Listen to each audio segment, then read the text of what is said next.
તો સતી એ દક્ષની પુત્રી છે.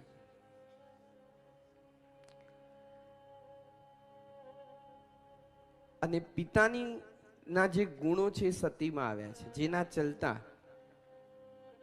આપણે જોયું કે સતી પોતાની બુદ્ધિ અને અહંકારને છોડવા તૈયાર નથી, અને બુદ્ધિ અને અહંકારના જોડા પહેરીને વિચરણ કરે, જેના ચલતા એને બળવું પડ્યું, એને મરવું પડ્યું. પણ એ જ સતી જ્યારે પાર્વતીના રૂપમાં જન્મ લઈને આવે છે, આમ તો શ્રદ્ધાનું પ્રતીક છે, પણ હવે પાર્વતીના રૂપમાં જ્યારે આવી છે ત્યારે એની શ્રદ્ધા કેવી છે? અતૂટ અને અડગ શ્રદ્ધા છે, હિમાલય જેવી. એની શ્રદ્ધાની પછી કસોટી બહુ થઈ.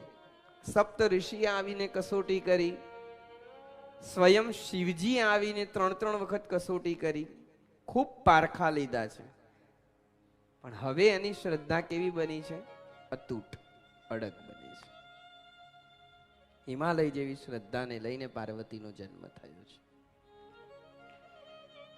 પાર્વતી એ શ્રદ્ધાનું પ્રતીક છે અને શિવ એ વિશ્વાસનું પ્રતીક છે.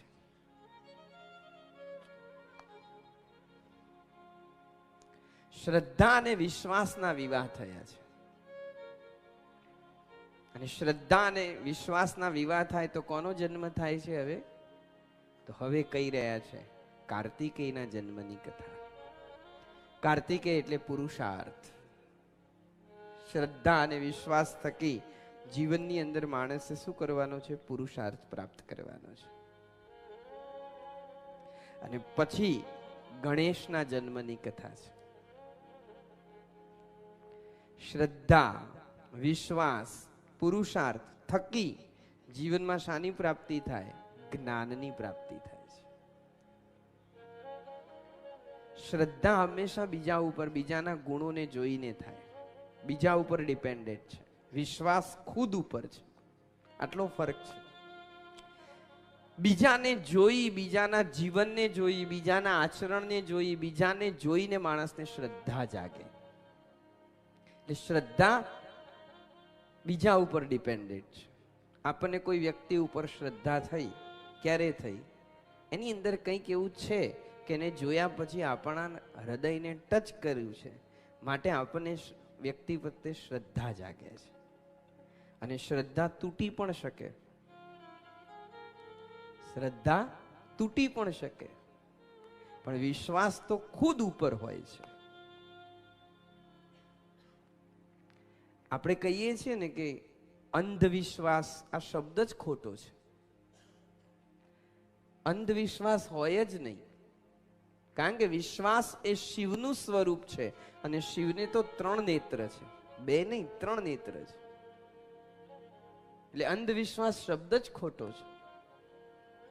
વિશ્વાસ ક્યારેય અંધ ના હોય, કારણ કે તો ખુદ ઉપર છે.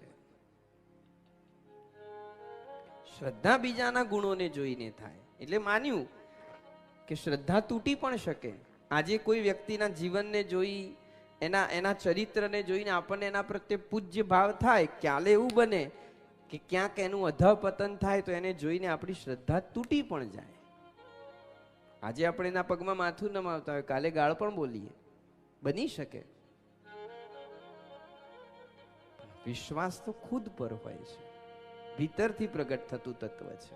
વિશ્વાસના રૂપમાં શિવ છે અને શ્રદ્ધાના રૂપમાં પાર્વતી છે.